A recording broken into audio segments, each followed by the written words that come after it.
We are now official. Welcome everyone. This is Heather Riggs with the New England Museum Association. I'm Director of Administration. I just want to welcome you to our workshop today on a beautiful spring day in New England. I also want to say welcome to all of those that are joining us outside of New England. We always like seeing our colleagues outside the region along with inside the region. I will say if you feel the need to turn off your camera, that is okay. We do like seeing you, but we also understand the Zoom fatigue. So I totally get that one. I would like to start our webinar today with Scarlett Hoey giving our land acknowledgement. Thanks, Heather. Good afternoon, everyone. Virtual spaces cannot replace the lands that sustain and empower us. I'm at home in Worcester, Massachusetts, homelands of the Nipmuc Nation people and their allied tribes, past and present. The Nipmuc Nation Tribal Council is located at 25 Main Street in South Grafton, and the Hassanamisco Indian Museum is at 80 Brigham Hill Road in Grafton. NEMA recognizes that our organization and those of our members were founded within a colonizing society which continues the exclusions and erasures of many Indigenous peoples throughout New England and beyond. You can use the Indigenous Peoples land map to locate the lands where your museum is located and where you're zooming in from today. I've just dropped it in the chat. Thank you everyone so much for joining us, and I'll turn it back to Heather. Thanks, Scarlett, for that. I would actually like to introduce our co-chairs today, the Curators PAG. They have done a wonderful job. This is actually their second workshop this spring season. So Tiffany and Tegan, I'm going to turn it over to you to do the introductions for Alex. Thanks, Heather. Before introducing Alex, I just want to say welcome from the Curators PAG and remind everyone who is a part of NEMA that the professional affinity groups or gatherings are things that you're a member because you're here. It's intended to be sharing between colleagues, so always feel like you're part of the group, and feel free to contact Tiffany and I with ideas, questions, and so on, because that's what we're here for. So in the interest of time, I want to give Alex a very short introduction because we have so many people here today and I'm anticipating lots of discussion. So Alex Kapitan is an editor and consultant working on inclusive language, and would probably give a much better introduction to Alex's work than I can. So please take it away, and thank you so much for being here, Alex. Thanks so much, Tegan, and thank you so much to everyone for making time for this conversation today. I'm super grateful to be here and feel blessed to be able to spend some time together, and particularly grateful to Tegan because Tegan reached out to me, I think, like a year and a half ago. It's been a long time. It was the before times. So it feels like it's been in the works for a very, very long time, which it has. So thank you, Tegan, and thank you, Nima, and thank you all for being here. My name is Alex, as mentioned, and I am a radical copy editor, also as mentioned. I'm joining you today from my home, which is on Pecumtuck land in Western Massachusetts at the intersection of the Quinnetagok, or Connecticut River, and the Mohawk Trail. I live in a place where peoples have come together in peace to fish at the Great Falls and trade with one another and exchange knowledge for centuries. So I'm really delighted to be joining together with you all today virtually, but also rooted in the land that I am on, and also grateful for the land acknowledgement from NEMA as well. This feels really important. We're talking about words today. The words we use matter a lot in how we ground ourselves. The stories that we tell about who we are and how we came to be here matter too. So language has a lot of power, and language not only describes but creates reality. This is a foundational thing that I believe. And I also believe that because language not only describes but creates reality, we have a responsibility to use it in ways that create the best, most radical reality that we can imagine.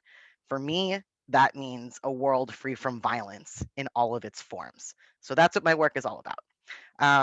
My Radical Copyeditor project melds a lot of different hats that I wear in the world. I'm a word nerd. I'm a editor and a writer, freelance style. I'm an organizer and an activist. I'm an educator, and I'm a faith leader. I'm even an artist. And Radical Copyeditor is about all of that. You'll notice that I didn't say I'm a museum professional. So I'm feeling a little nervous here, but I'm trusting that, as Tegan said, I've been invited to speak as a sort of intentional cross-pollination, right? Knowing that it's really meaningful to sort of share notes and compare best practices across different fields. And I am certainly a museum lover, lifelong. But I am coming to you as somebody who is not intimately enmeshed in the world of being a museum professional myself. So I'm trying to lean into that, knowing that you all have different language that you use within your fields. And I hope that some of what I share here today will be helpful in that, in these ongoing conversations and that cross-pollination. I've always been deeply fascinated by language myself. Part of what informs my work and my journey is the fact that I bridge or exist outside of a number of different divides. I'm not a man or a woman. I'm not gay or straight. I'm not a theist or an atheist. I'm also not Generation X or millennial, which isn't really a binary, but I was born during the overlap between those two generations. Any other Xennials out there? Hey, yeah, this has always made me really deeply curious about how different people perceive and experience the world, bridging or existing outside of these divides. And it's also sort of made me a bit of a translator of sorts, which is part of what informs my work. As a non binary person, I literally had to speak and write myself into the world in in a world that taught me that people like me didn't exist. So I had to actually create language myself to speak my existence into being. And as a white person who grew up in a really deeply racist city, Milwaukee, and is part of deeply multiracial, multilingual, multi-able slash disabled community, I'm in deep relationship with other people who embody similar sorts of multiplicity. And so the core of my work is all about solidarity across lines of difference. So that's a little bit about me. Hope that's helpful to give you a sense of who I am and why I care about this stuff. I will spare you the details of all the different professional hats I've worn that have led me to being a bit of an expert on language, but in favor of this more narrative story of how I got here. But what I want to do today is tell you a little bit more about my personal approach to language and the frameworks that I use to understand, use, and teach about language. Then I want to layer on top of that some top tips, Radical Copyeditor's top tips for writing about identity specifically. And then I'm going to end things by taking things a bit deeper and posing some larger critical questions around how we write and the stories we tell, specifically within a museum context, and how these things intersect with identity and power. How's that sound? Yay.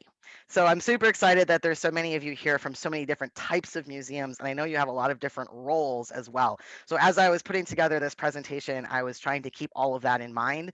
I want to apologize in advance if your specific niche, whether it's your type of museum or your type of role that you have there, doesn't quite intersect with exactly the kind of stuff that I'm going to focus on a lot. I really hope that this will be useful to you anyway. But I did spend a lot of time thinking specifically about the words that we use to describe the stuff that are in our museums, whether that's on tags, whether that's in copy that we put out into the world to describe exhibits, whether that's social media posts. So that's what I've been thinking about, and I hope that this is helpful to you too. But as the blurb said, the sort of purpose of this presentation is all about communicating with community in mind, specifically the aspects of community that usually go unseen or marginalized or excluded from museum spaces. So hopefully that makes sense. Sound good? Great, great. Okay, I'm going to share my screen. I've got some good old PowerPoints. Part of my process of preparing for this was stressing about the fact that I still use PowerPoint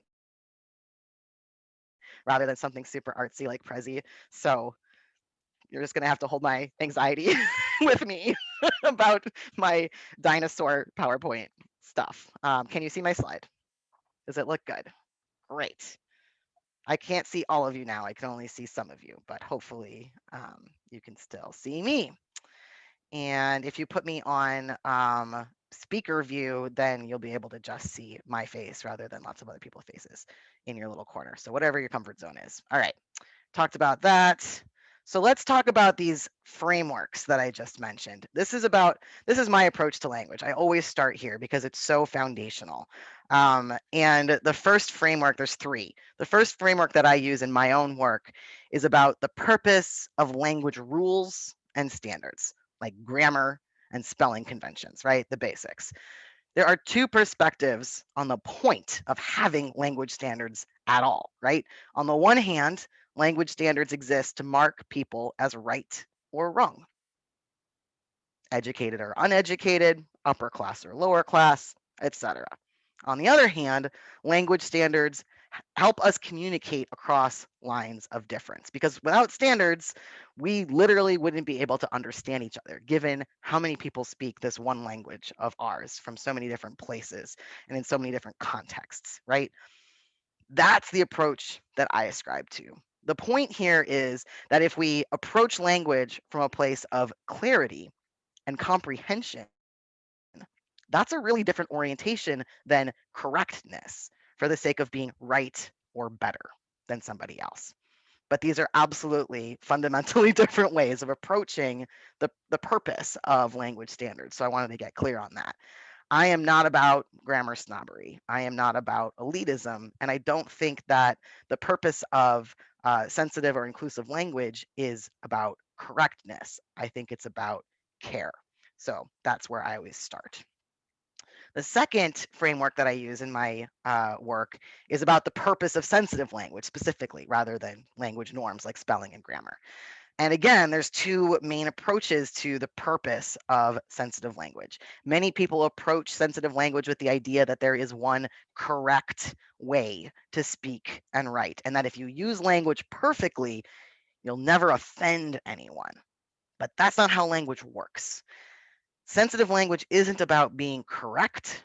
It's about recognizing that language has power. It can be a positive tool or a weapon. So we need to actively work to use language in ways that avoid harm. So people who ascribe to the PC mythology of sensitive language being about avoiding offense, actually that's about focusing on myself and looking out for my own interests and putting the blame on someone else if they are offended by something that I said or wrote, right? But avoiding harm focuses on care for the people who are interacting with my words and taking responsibility for the impact that my words have on other people. Make sense? So, super foundational, super important.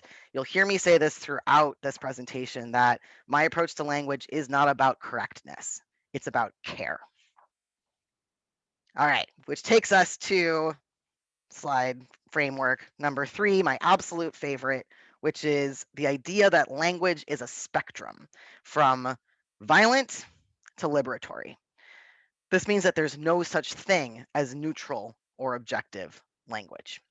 So just to go through this framework real quick, the spectrum starts with violent language, which is really easy to identify because violent language actively communicates hate, disgust, and intolerance. It's slurs, it's active bigotry, it's God hates the F word and filthy N word. This is violent language.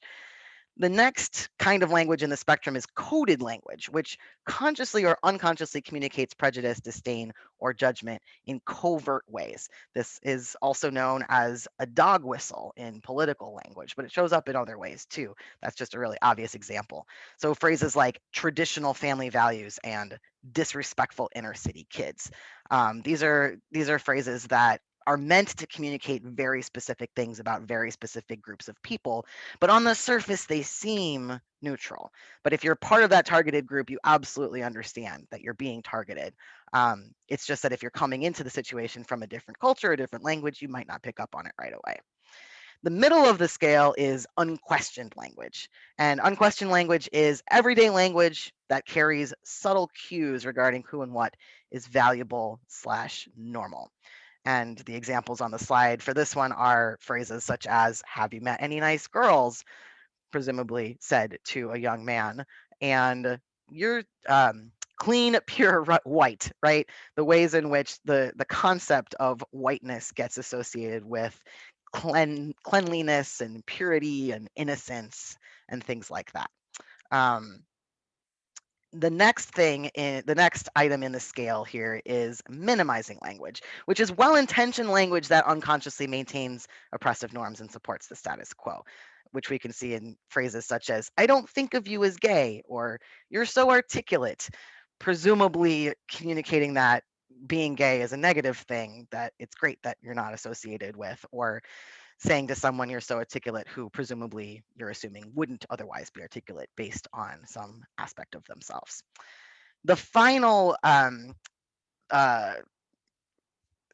part of this spectrum is really the only part that I feel is worth ascribing to, which is liberatory language, which affirms all life, communicates compassion, love, and nonviolence, and imbues subjects with agency, as seen in the examples, all sexualities are sacred and Black Lives Matter. So most language falls solidly in the middle of this scale. Language is a vessel of culture. That means that language communicates norms and values, whether we're aware of them or not. So the goal of liberatory language is to communicate liberatory values and actively counter oppressive norms that are baked into our everyday life in millions of ways. The ultimate goal of liberation is to eradicate all forms of violence. And one way we can do that is through how we use words. We can either describe and reaffirm the status quo, or we can describe and create the world we want to live in. So that's what that is about. There we go. Sorry, I lost my video for a second. All right. So objectivity and neutrality is impossible. If you take nothing else away from what I say today, please take this away. Howard Zinn famously said once that you can't be neutral on a moving train. There is no perfect, objective, least offensive, neutral language that will not upset the status quo. That's not possible. Liberation requires equity, not neutrality. That means working to actively counter harmful language, harmful norms, and harmful stories. Language is a vessel of culture, so it's impossible to use it neutrally. Remember, it's not about sensitivity or avoiding offense. It's about using language as a tool for liberation rather than violence. So how does this relate to museums, right? Well, museums are also vessels of culture, obviously. So it's literally impossible to strive for neutrality and objectivity in the words that you're using to describe what's in your museums. If you do that, all you're doing is occupying that center of the spectrum of language and unconsciously reaffirming oppressive historical norms about who and what is most valuable and normal and important, right?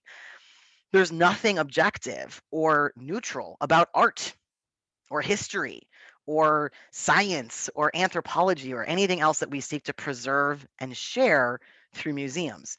How we make meaning from these things and thus how we write about them has everything to do with cultural norms and power and identity, right? I love the fact, because again, word nerd, right? I love the fact that the root of the word curate is to care. Traditionally, we might think of the care that curators do as being about care for the objects and information and knowledge that we're seeking to hold in museums. But I want to pose to you today that we have to care not only for what's within the museum, but also for the people who interact with it. That's what inclusive language is really all about. It's about care, which is baked into the job description, right? If you're a curator. I know not all of you are, but I still love it. Sweet. Okay. So I want to start out with my top 5 basic tips for how to write about identity, specifically before diving into some of the deeper questions about care. Because as Robin Wall Kimmerer said, naming is the beginning of justice. How we write directly about identity matters a lot. So let's talk about those tips. These are the specific things I get super excited and nerdy about. All right, so tip number 1, be appropriately specific. Now, this is super basic, but it's also super impactful because when people are art or history or nations get grouped together in overly broad categories, it paints large groups of people with a single brush in ways that are stereotyping and invisibilize the diversity of experience within those broad categories. So, for example, don't refer to a broad region when a reference to a particular country would be more precise and accurate, like specifying Brazilian concrete art rather than just saying Latin American art, right? Those are really different things. Or a region or country within Africa rather than referring to the whole continent as if it's a single country, which happens way more than anyone would like, right? 54 countries, not just one. Um, Similarly, if you're talking about indigenous folks, this continent is home to hundreds of sovereign indigenous nations, but historical records constantly refer specifically to the English, the French, the Dutch, or Spanish colonizers, but not Mashpee Wampanoag or Lenape or Powhatan. That specificity deeply matters. It communicates something about what is valuable and what is important, who has power.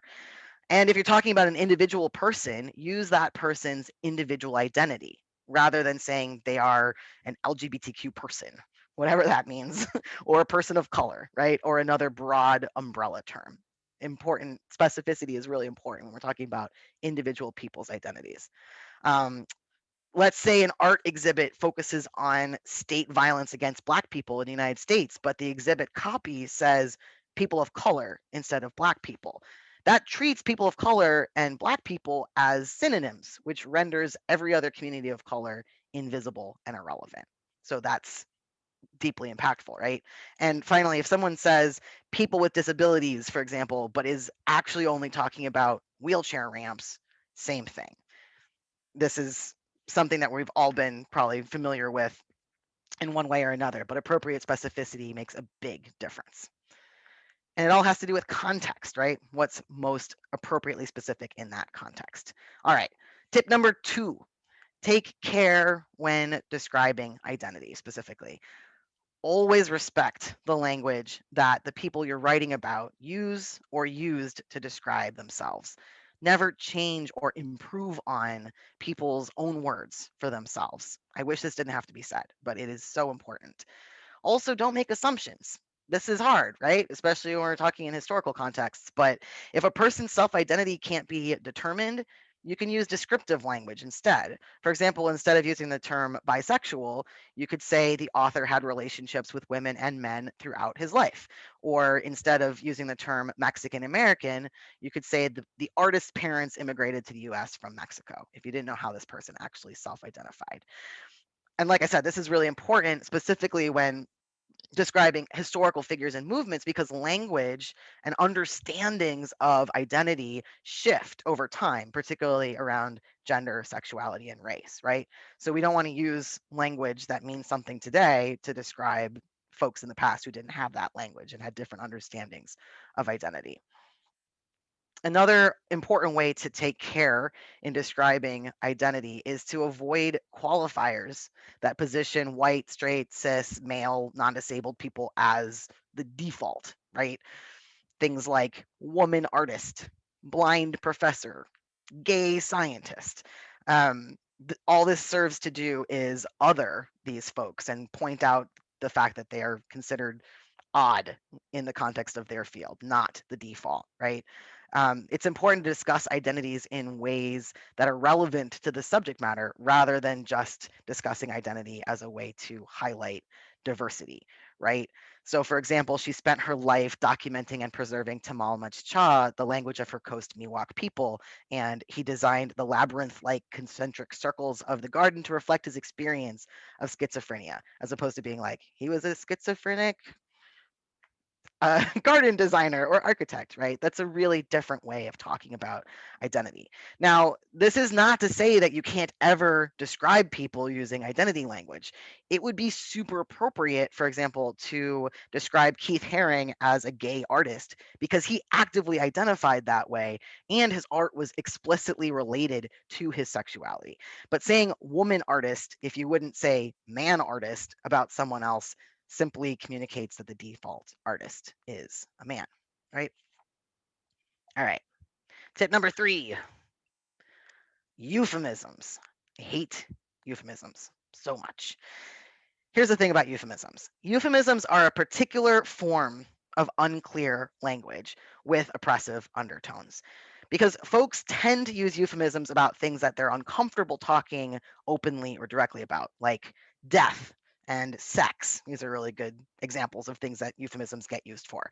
And since things like race and disability and mental health are deeply uncomfortable topics for so many people, particularly white folks and non-disabled folks, there are lots of euphemisms about these things, right? But not only do euphemisms introduce a lack of clarity, they also ultimately communicate that being Black or Indigenous or poor or disabled is something to talk around rather than talk about directly. Euphemisms are also often used to attempt to talk neutrally about things that aren't neutral, like colonization, genocide, racism, and police brutality, right? Talking about the arrival of the Dutch on Lenape land or the presence of the British in India isn't neutral. It's actually an act of invisibilizing violence. So it's really important to pay attention to this kind of stuff because most of us have just sort of soaked in this sort of language, just like any other unconscious language at the middle of that scale of language, right? It's not like we're horrible people if we use this language. We've just been conditioned to use language like this. And it takes a lot of work to really pay attention to it and unpack it, but it's super important. All right. I'm not going to read all the words on these slides. I hope that's okay. Let me know in the chat if you need that. So tip number 4, avoid dehumanizing language. This is a little bit more specific, but it's dehumanizing to define people based solely on a single characteristic, condition, or diagnosis, right? It's basically taking that characteristic and treating it as a stand-in for someone's personhood, like saying the poor, the deaf, the homeless, right? These are ways in which dehumanization really subtly enters into our lexicon. So instead of saying things like this, it's easy enough to say, people with schizophrenia, people living with addiction, incarcerated folks, rather than using a condition or a label as a stand-in. Also, look out for negative, stigmatizing, and pathologizing language because it's everywhere.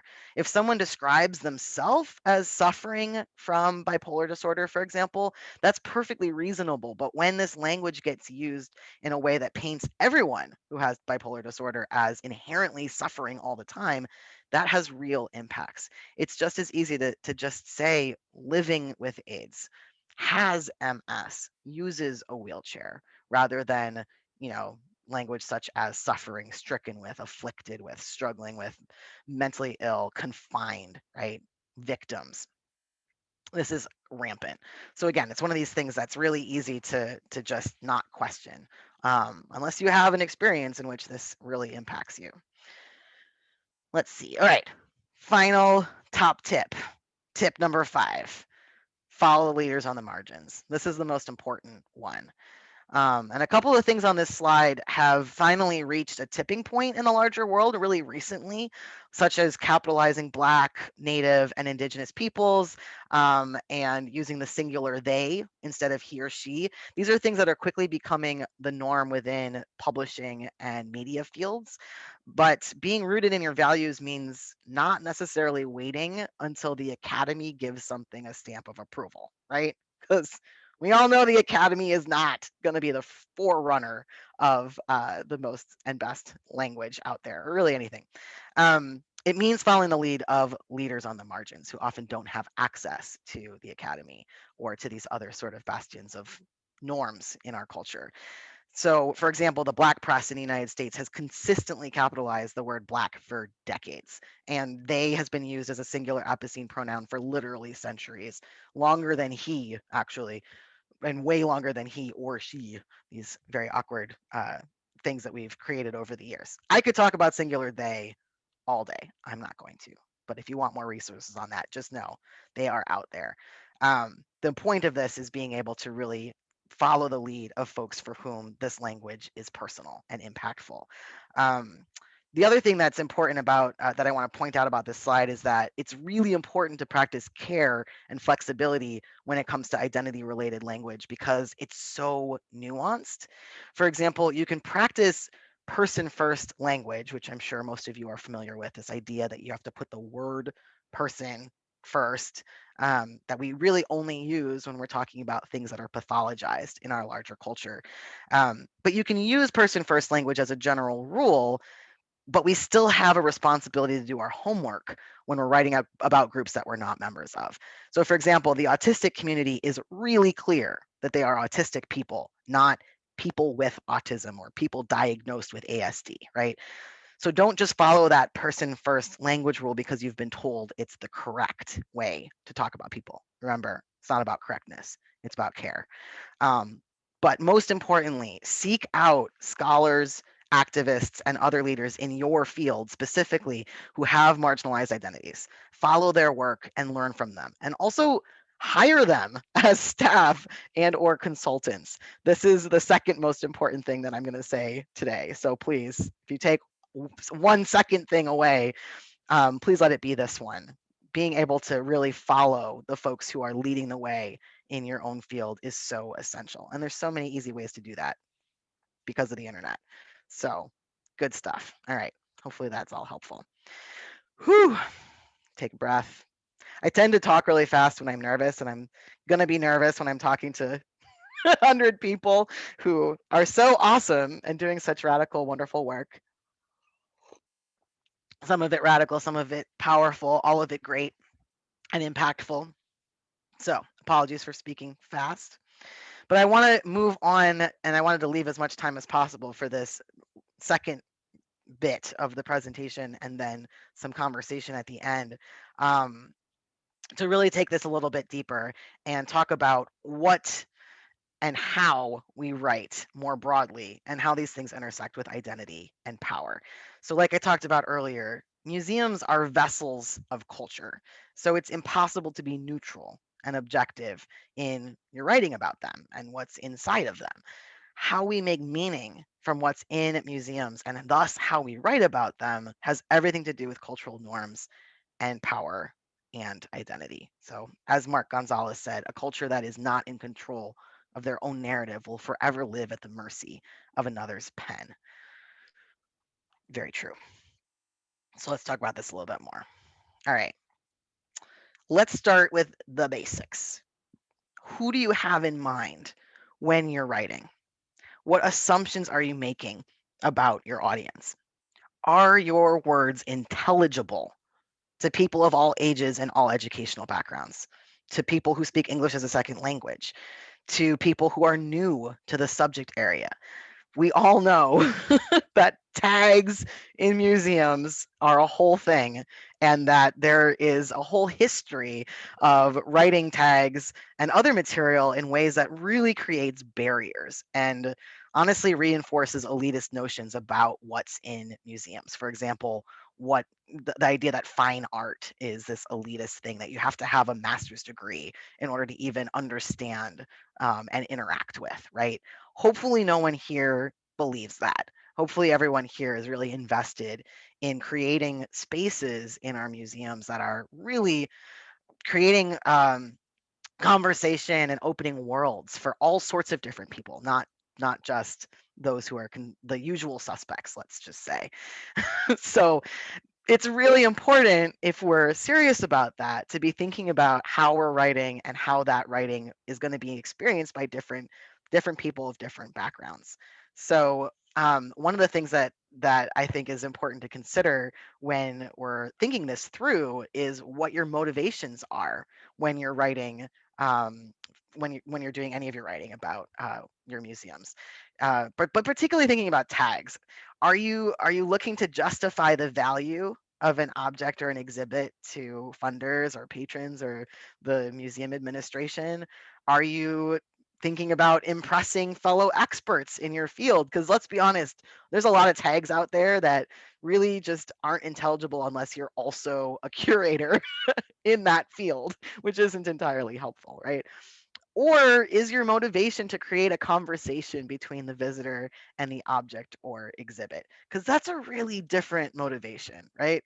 If we return to the idea of caring for the visitor, not just the objects, or the writing we use is about facilitating that conversation between the visitor and the object or exhibit or knowledge, right? That's on display. So we have to think about all potential visitors, even if they haven't actually had access historically to what's in our museum. If you were writing for someone else, how would that change what you were writing? This is an important thing to think about. All right. Another thing to keep in mind or to critically question when we're thinking about how we write is the ways in which language choices carry unquestioned cultural norms, and not just specifically related to identity, which was my top 5 tips bit, but this is deeper stuff. This is about word choice. What does it mean when we use the word art or artifact? What does that communicate about that object and its value? What does it mean when we say fine art versus folk art? And yes, I know there are academic definitions of these terms and these fields, but really, what is the basis of those definitions, and what does that communicate about what is most valuable? Same thing with American art versus African American art. What does that communicate about who constitutes American art, which artists constitute that art? Those sorts of things. These are just a couple of examples, right? Another really key example of how language choices carry unquestioned cultural norms is how we refer to a particular group of people, such as Indigenous peoples, and the way in which Indigenous peoples are almost always in historical context, specifically, excuse me, referred to in the past tense, even if we're talking in a contemporary context. When we refer to Indigenous folks using the past tense, that you might think, oh, it's just language, just verb choices, right? What possible impact could verb choices have? But it communicates that they're no longer here, that they are in fact extinct, which is the primary way in which oppression shows up against Indigenous peoples today, is invisibilization of the fact they are still here, right? And then another great example is passive versus active voice. And this overlaps a little bit with euphemisms, which I was talking about earlier. Because when you use language that's so passive, it eventually turns into euphemistic language. The native population decreased. That is one of the most passive things you could possibly try to say if you're talking about the way in which genocide happened, honestly. Settlers introduced diseases that killed 75% of the local Wampanoag people. You can see how different that kind of approach is. But passive voice gets used all the time in ways that invisibilize power and things that we don't want to talk about, but we really need to. And then humanization, humanizing language choices versus dehumanizing language choices. I've been really appreciating the conversation that's been happening within historical scholarship lately around how to talk about slaves and enslaved people. Do we say slaves? Do we say enslaved people? What's the difference between that? What tenor and what vibrancy does that bring up? What does it mean when we say enslaver rather than master or slaveholder or slave owner, right? I really love the idea of being able to just combine the sort of active voice with the humanization and say, he enslaved 2 people, but you don't see that too often, right? It changes the feel of the story that you're telling if you say he enslaved 2 people as opposed to he had 2 slaves, right? These sorts of things are really impactful. And again, these are just some examples, but hopefully that gives you a sense of the power that is involved in this sort of these sort of choices. Okay, so how we write, but also what we write super important. What stories are being told? Because, like I said, if we take seriously this idea that, we have a responsibility to help folks interact with and make sense of what's in our museums, that involves narrative, that involves storytelling. And the stories that we tell have everything to do with the meaning that people make and also the experience that they have in museums relative to their own life experience and backgrounds. Anytime we tell a story, we're making a choice, an active choice around what part of the story we're telling and what part of the story we're leaving out. Sometimes those choices make sense because we want to share the stuff that feels most impactful and meaningful and relevant. And sometimes we're leaving out or ignoring parts of the story because we don't want to tell the bad stuff. But we need to be able to tell the whole story in ways that speak to the experience of everyone who might be coming through the doors or the websites of our museum, right? So things to consider here include from whose perspective is the story being told? Who's missing from the story?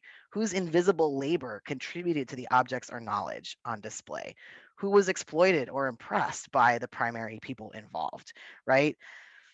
Oftentimes, women, folks of color, particularly Indigenous folks and enslaved folks, poor laborers, LGBTQ folks, and disabled people have often contributed in completely uncredited ways to what's in our museums. Either, they created their own knowledge, and whether that's art or science or inventions or history, accomplishments, or perhaps sometimes they were actively exploited in other people's inventions, art, knowledge making, etc. Right? These are really important questions to be asking because marginalized folks are there. They are there, they are between the lines, and we have a choice in terms of whether we're going to make that visible or not. So, just as a couple of examples, whose version of the story is being told, whose perspective is being used when we're telling stories. In 1602, the explorer Bartholomew Gosnold led the first English expedition here and named this land Cape Cod. In 1620, the Mayflower arrived in Provincetown Harbor. This is the way that a lot of history gets talked about. This is where the story begins. The story begins with a white guy, right? What changes things? How does it change if we start the story in a different place from a different perspective? The earliest inhabitants of this land were Paleo Indians who arrived more than 12,000 years ago. By the 16th century, it was home to the Nauset, fishers and farmers who lived here in a village they called Nishon. That's a completely different story, right? This makes a really big difference. And think about this from the perspective of the folks who are entering into and interacting with these words. And the assumption that's being made by this first example of who that reader is. Because I can guarantee that they're not thinking about the descendants of the Nauset and the other Indigenous folks who might be interacting with these words. And that's when you start to think about, if I change who I'm writing for and whose perspective I'm taking on in the writing of this story, how would that change things?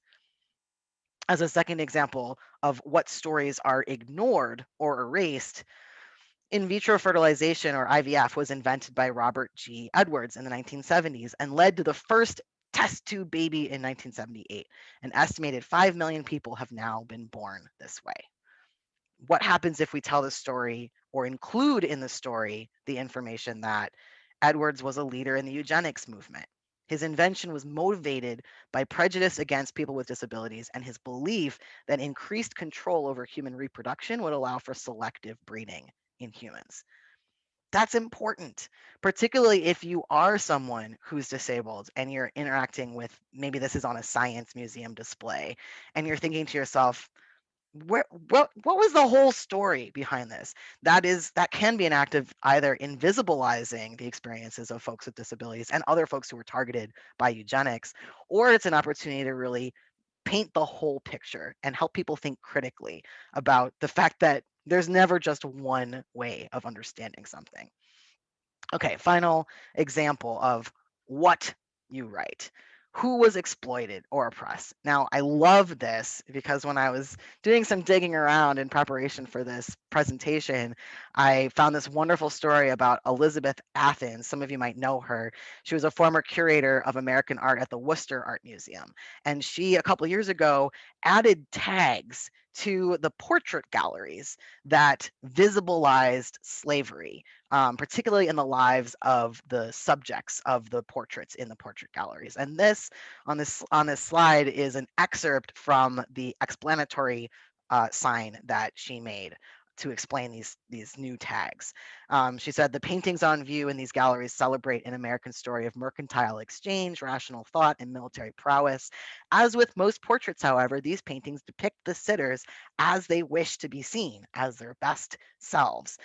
Yet a great deal of information is effaced in these works, including the sitter's reliance on chattel slavery. Many of the people represented here derived wealth and social status from this system of violence and oppression, which was legal in Massachusetts until 1783.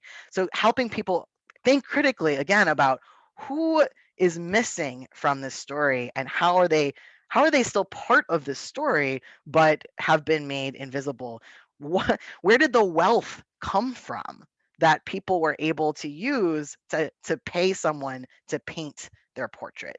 How does that then get invisibilized or visibilized in how we tell the story of these objects, right? Whew, okay, those are my examples. I am going to show you my resource page. I should have mentioned at the beginning of this that I'm very happy to send out these slides afterwards so that you can have access to these. But if you want to take a screenshot of this, you're welcome to. Most of these resources on this page are language specific for those of you who are interested in more cross-pollination from the world of editing and radical copy editing specifically. I particularly recommend the APA Styles Bias-Free Language Guidance. APA Style just released its latest edition of their style guide last year, and they've put a lot of their information online. So if you're interested in digging in more with some of those nuances of identity-specific language that I sort of rushed through in my top 5 tips, I super recommend checking out that guidance online. It's amazing. So, and I also threw in here 2 really cool museum resources that I personally think are great. There's so many more out there, though. Obviously, you all know that already, but it's just so wonderful to see so many people engaging with radical curation and other sorts of practices. Okay, I'm going to end my screen share because I'm tired of just being able to see myself. And I want to be able to see all of you again. Hooray.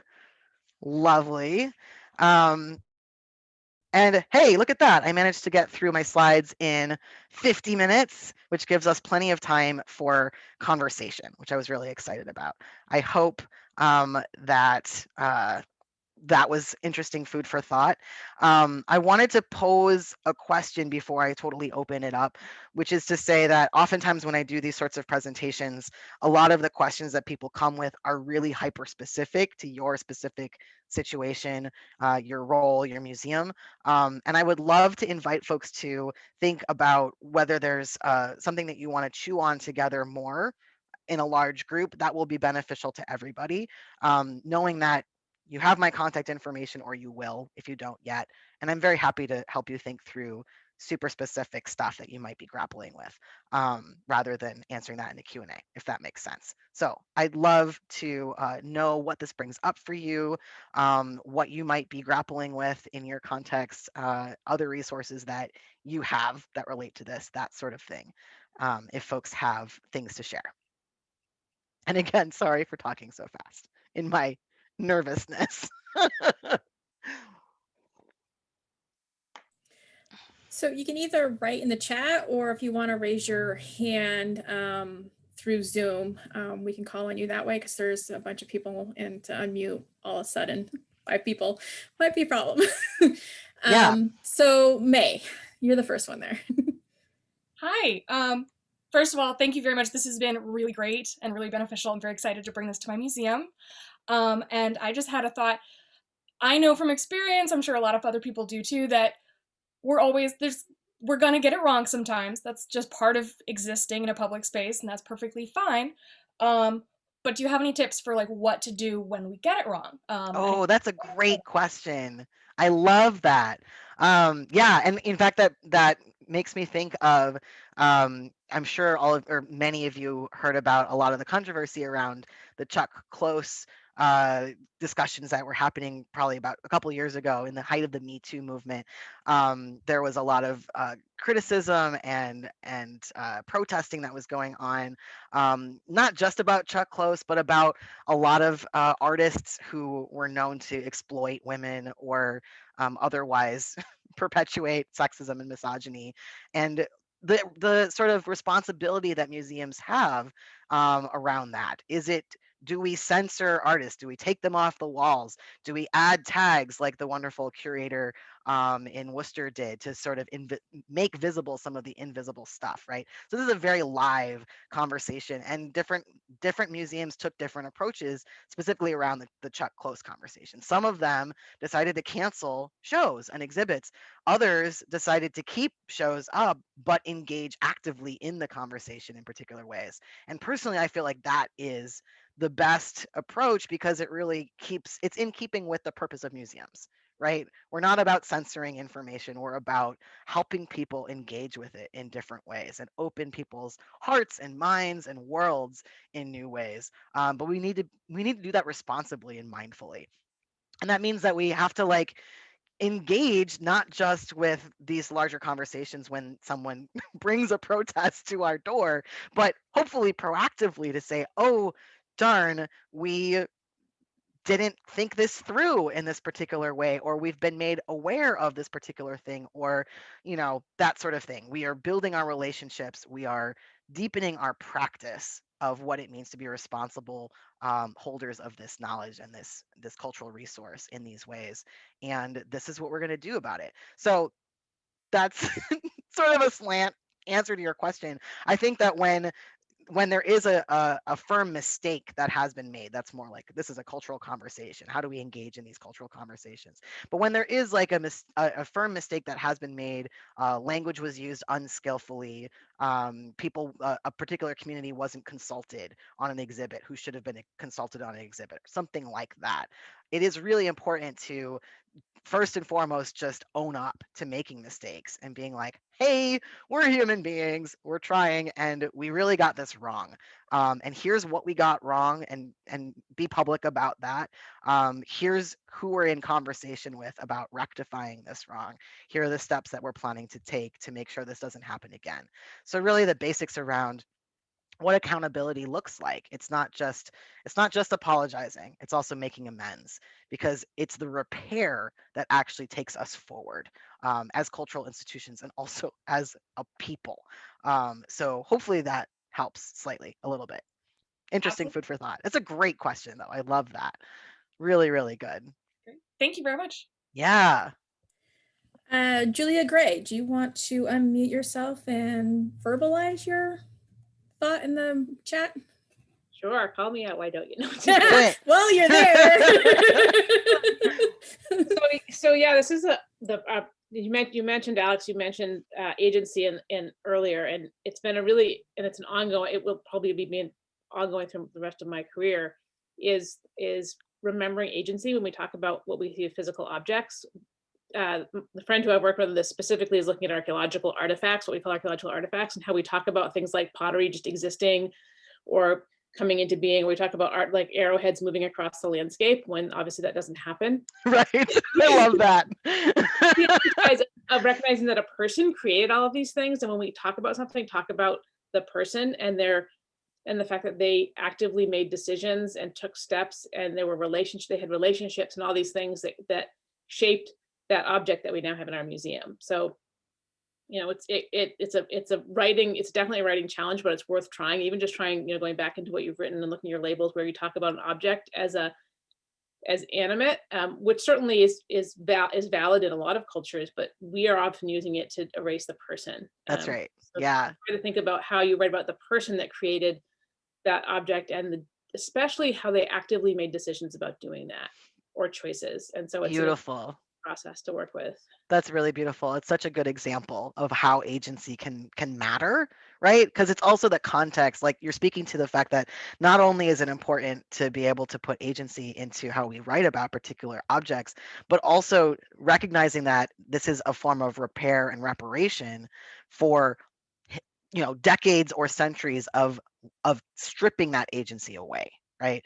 So that's where the equity comes in as well. Of like that doesn't mean we have to like use this exact language to talk about all objects in museums, but it really matters when we're talking about objects that have been viewed as divorced from the people who created them, and bring life into that. So thank you for that. That's so good. I love radical archaeology. It's one of my favorite things. Yeah. So we do have another question. I know this is one that I think a lot of us probably grapple with is, what is your advice for reaching out to groups who are not represented in your museums? There's some fear that we will use the wrong terms and unintentionally offend the audiences we want to represent in our institution. I know May briefly touched upon that as well. Yeah, it's a really good question to be asking, and it's really good to be motivated by care, right? Not causing harm, not misstepping in your desire to actually do the opposite. So I think the number one thing that is most impactful when it comes to this sort of thing is actually building relationships within the community, with organizations and groups that are led by the folks that you're looking to try to create more space for in a new way in your museum, right? The power of relationship is huge, and especially when we're talking about institutions like museums, that you're not operating in a vacuum. You're not operating out. This isn't a brand new museum that you're starting from scratch. You're inheriting decades, if not centuries, of people having an experience of your particular museum. They might have had an elitist experience of that museum. They might have an experience of that museum that's like, well, that's a really white space, or that's a really straight space, or that museum wasn't historically accessible to people who needed a ramp. And I'm not aware that it is accessible now. Like, there's so many different ways in which people form opinions about museums ahead of time that you're sort of actively battling against. And the best possible way to battle that kind of thing is to form partnerships and build deep relationships with other institutions in the community, whether that's community centers, whether that's particular other, if you're an art museum, for example, other arts organizations that are led by different folks who are part of the communities that you're trying to reach. Relationship is everything when we're talking about transforming culture, and when we're talking about being able to use language in ways that resonate, because you can then mirror the language of the folks that you're in relationship with, rather than just drawing it out of your own brain and the limitations of your own brain. So I know that's a deeper question, and it's a deeper answer than just here's the best glossary that you can use. But that's the thing with language, is that it depends on where you are. If you're in New Mexico, the language that you want to use to reach out to particular communities is going to be really different than the language that gets used in Maine, right? Or in Atlanta. So being in relationship is the way that you can figure that out and start to deepen your outreach.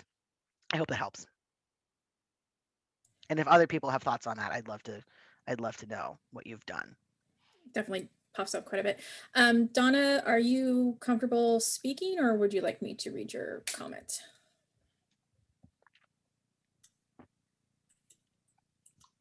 Sure, I'd be happy to. Okay. My question, I live on a small island in Maine, and we're creating an exhibit. It's called Growing Up on Shebig. That's the name of our island. And we're grappling with 2 or 3 different issues. One is, how do we talk about, what's the right way to talk about cowboys and Indians? Mm-hmm. Which, that's one thing. Another has to do with, we had indigenous people who, of course, settled here. The name of our island is an indigenous name, one of the very few left in Maine. But also, we had folks who came here in the early 1900s because we were a tourist destination.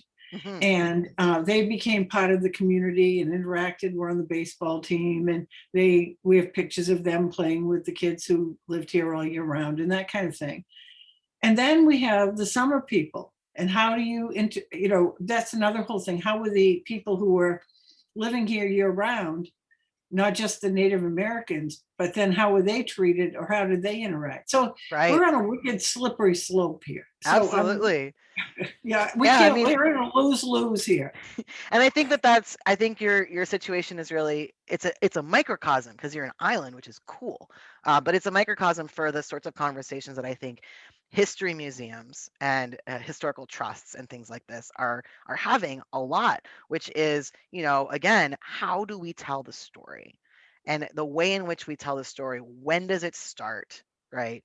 And who does it center? Whose perspective is held as the default perspective? Is it the year-round folks? Is it the white people? Is it the wealthy people, right? Who got to choose, this is how we tell the story of our place, our island, our home. So I think what could be really interesting in your case is being able to seek out folks who can tell the story from a different perspective and have conversations between those different perspectives, right? So if you've got storytelling from the perspective of the native folks who were there first and the native folks who came back and interacted in different ways over time, if you had stories from the folks who were brought in as laborers, because I know this is very true in a lot of New England island communities where you've got, even P-Town, you've got folks who were practically imported to serve as laborers. How could you then tell the story from that perspective? That could be really fascinating rather than trying to tell a single story that tries to incorporate all these different perspectives. Think about how to tell the story from multiple perspectives, and not try to just create one default version. Really important. But the most important thing is that you're actively engaging with this, right? You're not trying to pretend that there was only ever one type of person who lived on this island. You're trying to look at these archival pictures and say, who were these folks? What were their names? How did they interact with our community? And how can we tell that story in a more caring way? And that's great. It's all about continuing that conversation. I hope And that how helps. do I deal with the cowboys and Oh Indians? gosh. How do I mean, I think when it comes to like telling the story of active harm, we need to treat it that way, right? Yeah. It's the same thing as, textile industry in Massachusetts not pretending like their hands were clean of slavery, right? When they were importing cotton from the South and depending on that cheap cotton that was picked by enslaved people. See, there I go. Like that cotton came from somewhere, and they chose to get the cheap cotton that the labor costs didn't have any labor costs, right? So those sorts of stories we have to make them visible, and talk critically about them and not try to say everything all the history of our island was great all the time. That helps people understand nuance and helps young people and different folks coming in ask critical questions, and hopefully that's what we're all about, right? So I think being able to really uh, engage with it directly and say, hey, this was a thing, here's the historical context for this thing, and here's why this was really problematic, is an important thing that you can do. Thank you very much. Absolutely. And you're getting some great comments in the sidebar here too, in case you want to check that out. Okay, Thank you. Actually, you for Amanda that. might have a follow-up for you, Donna, about the Cowboys and Indians game. I know a bunch of us probably grew up using terminology that we no longer use anymore. Yeah. Did you want to speak to that, Amanda? I love your comment. Oh, you don't have a microphone. That's totally fine. That's I'll fine. say it out loud because it's so great. Amanda said, we just tackled the Cowboys and Indians thing in a toy exhibition at our museum. I think it's important to describe it as what it was, reenacting genocide. I would think that'd be great, right? I think it depends on your context, right? But I think that being able to actively explore the language that best describes and most accurately describes without using euphemisms, right? Without using passive language is really important. And I think that that is totally accurate. But also, I think there's a way in which we can talk about sort of the way in which culture plays into things like cowboys and Indians, because a lot of what my parents' generation grew up with, a lot of cowboys and Indian stuff that came from Hollywood, not necessarily from actual life. So being able to nuance all of that can also make this really an interesting conversation. Anyway, obviously I'm a nerd. Lots of us are. But those details are really meaningful, right? Not to say this isn't reenacting genocide, it is, but being able to really nuance, where did it even come from? Did this actually come from actual battles? And what were those actual battles, and what were they fighting over, and how do we again reclaim different perspectives? How would the Indians in the Cowboys and Indians story tell the story? That's when we can start to get at the truth. Just a little bit of a follow-up. Yeah. One of the stories that goes with it, they lived next door to where the people who came in during the summer were camping and selling, and they were pretending they were them. In some cases, they found a dead cow and they were going to cut it up and make moccasins. Right. And so it is complicated. Yeah. And the complexity is important, right? I think that's probably the takeaway here, is like being able to really help people think through that complexity and ask their own critical questions is so important. Yeah, there's never just one narrative. So we do have another one. How do you balance the LGBTQ community's desire to see their forebears recognized in collections versus the fact that many non-heteronormative artists, for their own safety, couldn't identify as or work with the identity, given your caution about using contemporary identity for past and within our limited word count for wall labels? This is definitely something that's come up quite a bit. We've actually, Nima has done a couple lunch with Nimas on it, and I could go on and on and on. Yeah, it's like a week long. Yeah, we could have a week-long conversation about this one. And it's such a good question to be asking. I'm so glad that people are engaging with this and really thinking this through, because there has been a history of, particularly white gay men and white gay lesbians claiming, right, particular folks from history in a way that it's understandable, but those folks weren't gay or lesbian in the way in which we understand those identities today. And a lot of those folks were actually what we might consider trans today, right? But that the way in which gender and sexuality have had completely different meanings throughout history in different cultures gets sort of subsumed when there is this kind of desire to put a label on someone and make something visible about them in a way that's not contextualized according to their historical context. I think this one for me falls, again, without being able to talk about it for an hour, from my perspective, this falls in the category of descriptive language, that I feel like it's really, really impactful to be able to talk about Claude Cahun, for example, as somebody who you can actually use quotes. You can have someone like Claude Cahun saying from this person's journals, the word that best describes me is neuter. Right? This is something that this artist actually said, but like being able to find quotes that speak to their experience without saying, oh, this person was trans, or oh, this person was a lesbian, right? Because they wouldn't have described themselves that way. But we can talk to the themes of their work and how those themes relate to gender or sexuality. We can talk about the person's personal life in as much as it is public knowledge, whether they had relationships with people of multiple genders, for example. That's another thing.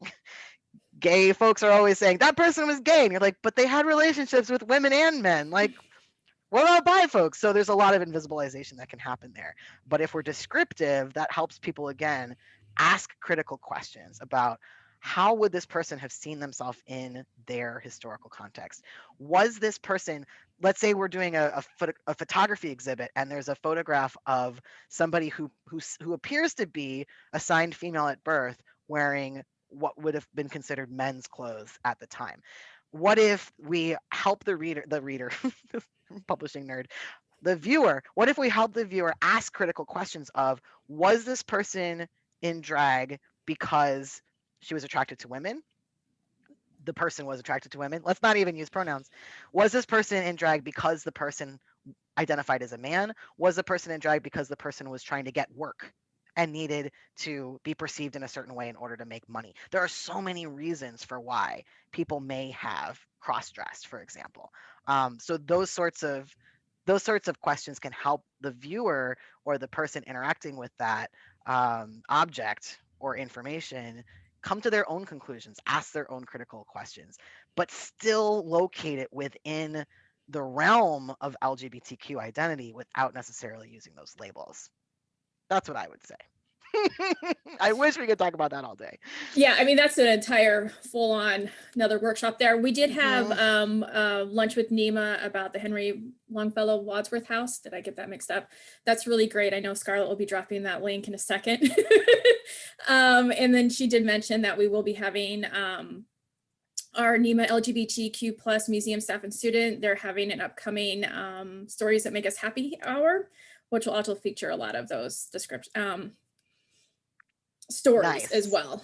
That's awesome. Yeah, and definitely check our YouTube site too for our conference, because we have covered this topic as well. So we do have a question about job descriptions. Thank you so much for keeping track of the questions. I would not be able to. I'm not ignoring Marilyn, but I know there's been some issues with, when there's a, jobs posting and stuff like that. How do you make it more equitable? Do you put in needing master's degrees for basically something that's kind of not master degree worthy type situation? What are your thoughts on job descriptions? Oh gosh, it's not something that I did a lot of thinking on for this particular topic, but I really appreciate that it's something that you are grappling with, those of you who are. I personally am a big fan of really getting real when it comes to the qualifications and having some nuance and some flexibility when it comes to these things, because particularly amongst those of us who have been historically excluded from higher education or have been unable to access higher education for lots of different reasons, there's nothing to say that someone who doesn't have a master's degree but does have 10 years of experience in the field that is related to your museum wouldn't be a better fit for a particular job. But then if it says you have to have a master's degree in the job description, they are categorically excluded from even applying, right? So I think there's a way in which we can absolutely nuance job descriptions to say, this is what we're looking for, without relying on shortcuts that are elitist, really. There's no other way to say it. That's an elitist requirement. It has historically meant something, but it's also been a shortcut to be like, let's just filter out all the people who don't have a master's degree. And that means that we're filtering out a lot of folks with marginalized identities, right? I think it's important to, again, think about equity rather than just fairness, whatever that means, right? We're not necessarily trying to treat all people the same. We're trying to pay attention to historic inequities and rectify those inequities and recognize that, people bring lots of different experience based on life experience that gets dismissed most of the time. So that's my take. And I do think that it's a very valuable conversation to be having about what are we actually looking for and what actually contributes to what we're looking for, other than the usual, historical list of things. Helpful. Hopefully this is a kind of fun tool to help you think about job descriptions, says Margaret. So check that out in the chat. Thank you so much for your great resources, Margaret. Margaret's great. They have a lot of great resources. Oh, I really love this comment, Julia. Another dimension of language is the language you use in our data management systems, like collections management systems, drop-down menus that limit options to cultural norms, search algorithms that privilege certain words and terms, etc. Yes, so nerdy and so important. Categorization, right? How we categorize things is so important. And often goes unquestioned. So being able to look at that and start to just think critically about that is awesome. I would love that, to be part of that thing. Yeah, Wendy had a long discussion about it too, about just the way we title collections. You know, we eliminate voices in that respect in a lot of ways as well. That's right. Okay. Absolutely. There's so much chat going on, which is great. So let me go back to the historic house one. Perhaps this is hyper specific, but as a house museum, we're rethinking how we discuss the servants, who they were, what they did, etc. Do you have any specific advice? Should we use other terms such as staff or employees? Well, if they're servants, and that means something specific, right? Like, I think the important thing there is to humanize them in the context and really provide an understanding to people who are visiting of what servant means, right? Because the word servant actually means lots of different things in different contexts. There's indentured servants, right? Some people use servant instead of slave, which is wrong. Some servants were actually staff, right? But they were called servants because that was the word that was used at the time. So it really depends on what type of labor these people were doing and how you can best describe that labor without using euphemisms, without glossing it over, right? You don't want to make it sound like, oh, these people were paid a salary with benefits and they had paid time off. Like, you know, if you use certain language, that might call to mind particular types of labor in today's context that would not serve your purposes when you're talking about this older context. If you're able to find people's names and talk about them in just as much detail and just as much depth and richness as you're able to talk about the people who owned the house, that would be amazing, right? Because why not be just as interested in the people who are like me if I am somebody who draws my ancestry or my current reality to that form of labor or the other identities that those people held, right? That would be really great. I would love to see that. I would be really interested in visiting a house or a historical trust that really engaged in as much depth with the under the stairs world as the above the stairs world, right? Anyway, is that helpful? This one's a big one. Regarding land acknowledgements, I understand the impulse to recognize land that we white people stole from Indigenous people, but does mentioning who stole it from actually help the people who originally lived on the land? I love this question. I'm so glad you asked it. I think this is a great question in the larger context of when we're thinking about words and the stories that we tell and the ways in which we use language. Are we doing it to be performative, or are we doing it in ways that are authentically engaging with equity and justice, right? Because a lot of land acknowledgements are performative. There's no question that if someone has a script and has not even bothered to actually find out who's currently here, but they just, looked it up, and that's a starting place. If that's you, that's okay. But it is important to pay attention to what the motivation is and what the desired outcome of that is.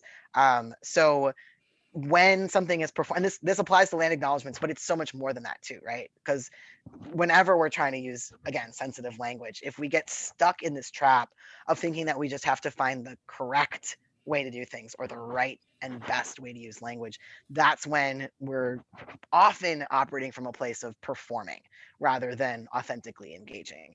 Authentic engagement usually looks like, especially if you're a museum rather than just an individual person or like a roller derby league, which is my own most recent context for land acknowledgements. My roller derby league was like, we should be saying a land acknowledgement. But if you're a museum, you are a cultural institution, you have history in a particular place, actually taking the time to seek out and get into relationship with the specific Indigenous leaders in your area is really important and really impactful.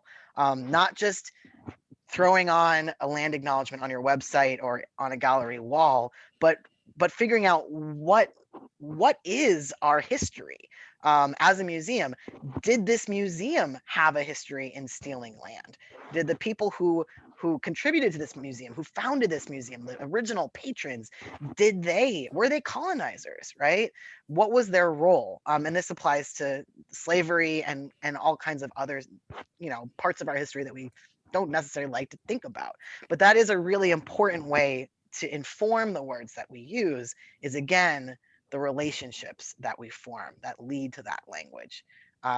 So I know that's a very large answer to that question, but I think that I think it's a really important one to be asking, is what is our motivation and where are these words coming from, and how can we make sure that we're engaging with the wholeness of this conversation rather than just the tiny bit that might get seen by the public in a way that would make us feel good or whatever, right?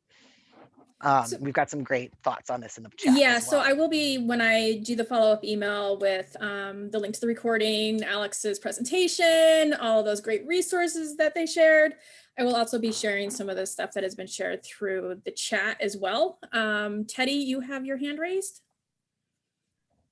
Sure. I just was wondering, hi, Alex. I was wondering if you had some thoughts on kind of the day-to-day world of interacting with a visitor, where perhaps a lot of thought went into the labels, perhaps it didn't, but right now someone says, I feel excluded by this exhibit, and you're the person who I'm talking to. Obviously, the visitor service person is not necessarily the person who was in the room having the conversation Right. with the group impacted by, just kind of guidelines for that kind of conversation. Oh, I love that. Thank you for that. And sometimes it helps when it wasn't you who wrote the words, right? So, yeah. Because you're like, oh, well, I can't take this personally because it wasn't actually me. But think that can also feel like, oh, I can ignore your question because I wasn't involved. It wasn't me. And you wouldn't want to do that. That would definitely not be the right approach. I think if it were me in that situation, again, as I'm not a museum professional, so I can certainly imagine myself in the position of the person who has attended an exhibit and is like, whoa, this felt hurtful. This felt harmful. I had a visceral reaction to this in a negative way. And that's going to sit with me for a long time. Like, that's the stuff that's coming up as I hear this example. And I think if I was in that situation, what I would want is I would want someone to listen. I would want someone to not get defensive. I would want someone to really deeply care and hear me, and pass my critique and thoughts along. Maybe ask me if there's anything that I need, that I might want, whether that's, because I might have an idea. I might be like, this calls for reparations in a particular way, and here's what those reparations should look like. Or I just might want someone to listen and just be angry to somebody for a minute, right? Those are the sorts of things that come to mind, is just feeling heard, feeling seen, and feeling like there is an opportunity to take this deeper, if that's something that I want. Whether that's getting to chat with somebody who did write the label, or whether that's, wanting the museum to take particular actions. I might ask for something that you can't do, but even just receiving that feedback could be helpful to the person who is having that experience. We have covered so much. Yay! Yeah. I think we have time for maybe one last question if there's any that didn't get asked. I love everybody's comments. Thank you so much for all these wonderful comments. I'm sorry I haven't been able to see them all. I think Wendy raises a good one here. I work with undergrads who come to archaeology class with uncritical or outdated language, primitive or less advanced. Yeah. Quotes. I need to address it, but do you have recommendations for using that as a teaching moment about language without embarrassing them or shaming them? That's a great question. And I think you hit the nail on the head just by the way you asked the question of how can you use this as a teaching moment without embarrassing them or shaming them? I think it's always important when you're setting up a learning space, an educational space, that you foreground that space by saying, this is a space in which really we want everyone to be able to use whatever language you have and not feel like you're going to get shamed or judged for using that language. But when you use language that maybe is outdated or it could be harmful to another group of people, we're going to help each other by just letting each other know, hey, another way that you might think about this is X. Or actually, when we use, maybe don't use the word actually, especially if you're a man. But when we use the word primitive, that actually, I did it again, can communicate particular things. And here's another way of thinking about this. I think the key here is the foregrounding. It's the inoculation, so that when you're creating the space originally, you're creating the expectation that this is a space where people can use whatever language they have, but that we will also help each other when there's better language at hand that some of us know, right? Because the last thing any of us want is to just have someone say something racist or otherwise oppressive and then not have it get addressed, and then have that have a negative impact on other people in the class, because that's what happens, right? When we do that, is we end up invisibilizing that experience and making it worse. But I do think that there's great ways to do that, and it's also okay to stumble and be like, hey, you used a word, I just want to go back to that for a minute, and it's okay. I used to use that word, and then I learned, and I read this really wonderful book by this wonderful person, and I learned that this is some interesting information. So bringing that in and making it an ongoing practice. This reminds me that there was another comment farther up the chat thread of someone who said, do you use the word racist in museum tags? Do you use language that some people might experience as inflammatory in museum tags or in other information and writing about the objects in your collection? I think it's super nuanced. I would, right? I would absolutely use the language that people who are directly impacted by that violence are using to describe that violence, right? As opposed to using the language that people in power or the ancestors of people who committed the violence or the people who are currently committing the violence are using. I wouldn't use their language. I would be sure to reach out or to seek out the language of the people who have been impacted, because that's what equity looks like. At the same time, that's me. I'm a freelancer. I'm not beholden to patrons and all of your administration and your museums and stuff like that. So this is constantly something you have to sort of figure out how to balance for yourself and continue to have those conversations. There may be stepping stones along the way, but there's always choices that you can make to help visibilize things that are currently invisible while treading that line. I promise. Hopefully that's helpful. Yeah, I remember seeing at the PVD Essex Museum where they explained terminology that is not correct terminology anymore, and it was an entire label about something that someone wrote in their journal. It was I love that. to see. Yeah, and that's really helpful when it comes to things like, for example, birdache is a term that probably lots of you are familiar with. It's a French word that was used by French colonizers in describing indigenous people who didn't conform to gender norms of the time. And it's a horrible slur, but so like people have to make a decision. Are we going to use that word? Are we going to substitute two-spirit when that's an anachronism? Or like you just shared, Heather, are we going to create a way of helping people understand the whole context of this? And that's a really great approach. That's good. So we are at the 3:30 mark. You did great. Woo! You did awesome. And I really enjoyed all the chat. Everybody adds some great resources, some great discussion. I will do a plug for a workshop Scarlett is actually organizing, and it will have the director of the Royal House on it. It's about reinterpreting historic houses. So I will plug that one. That one's in May. I'm pretty sure Scarlett will have that link in 2 seconds. And she seems to be able to read my mind on everything before I start talking, which is great. I want to thank everybody today just joining us, spending the last hour and a half. I will be sharing the link to Alex's presentation, his contact information, and a bunch of other stuff that have been in the chat and stuff like that. So that's great. Wonderful. So, Alex, thank you so much. This was awesome. I'm so glad. This was a total joy. I'm so happy that you all decided to spend this time with me and us together today. And thank you again so much to Tegan for bringing me in, and for Heather for all your help during this workshop, and everyone else who helped make it happen. It was great. Oh, thank you, Alex.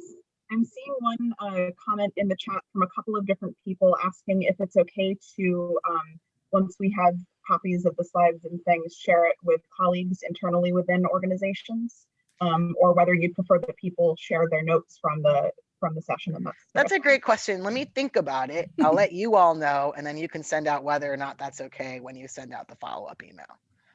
Sounds good. Great question. Thank you all so much. Thanks for all the wonderful work that you're doing. right. So good to be in community with you all. Thanks. Thank you. Take Alex. care.